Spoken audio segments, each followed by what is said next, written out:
1,12,000 ward సభ్యులు.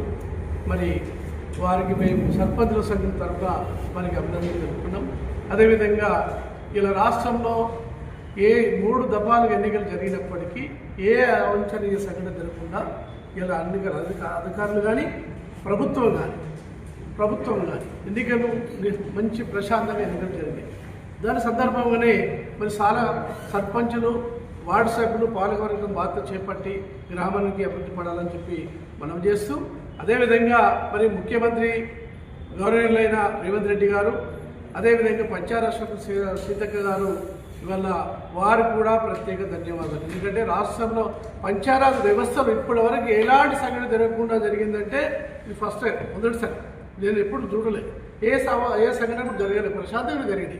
అదేవిధంగా మరి మైనర్ గ్రామ పంచాయతీలకు 5 లక్షలు, మేజర్ గ్రామ పంచాయతీలకు 10 లక్షలు మన ముఖ్యమంత్రి రేవంత్ రెడ్డి గారు ప్రకటించడం జరిగింది. నిధులిస్తారని వారికి ధన్యవాదాలు తెలియజేస్తూ, అదేవిధంగా మరి 73వ 74వ రాజ్యాంగ సవరణలో 29 అంశాలు 243 ఆర్టికల్ చేర్చబడిన 29 అంశాలను మరి దాఖలు పరచాలని మేము గతంలో నుంచి పోరాటం చేస్తూనే ఉన్నాం. గతం నుంచి దాదాపు 25-30 సంవత్సరాలలో ఉద్యమాలు పాల్గొనడం జరుగుతుంది.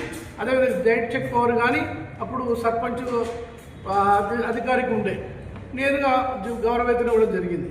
కానీ ఇప్పుడు గతంలో 2018లో గత ప్రభుత్వంలో జైంట్ చెక్ పవర్ ఉప సర్పంచ్ పెట్టడం వల్ల చాలా అభివృద్ధి కుంటుపడ్డది. చాలామంది సర్పంచులు కూడా దాదాపు 13 సర్పంచులు ఆత్మహత్య చేసుకున్న పరిస్థితికి వచ్చింది. బాకీలో పాలైన నిధులు రాక అప్పుడు ఆ ప్రభుత్వంలో అప్పటికీ అదే కొనసాగి నిధులు రాక చాలామంది ఇబ్బంది పడ్డారు. ఆ సర్పంచ్కి చెక్ పవర్ పెట్టాలంటే ఉప సర్పంచ్ ఇంటికి పోవాల్సిన పరిస్థితి వచ్చింది. కానీ మేము ప్రభుత్వాన్ని, ముఖ్యమంత్రి గారిని మేమంతా సంఘం తరఫున ఒకసారి విన్నవించడం జరుగుతుంది. ఎందుకంటే ఈ సంఘటన రాకుండా ఒక ప్రభుత్వ ఉద్యోగ సర్పంచ్ జైంట్ ఉంటే చెక్ వేయరు కానీ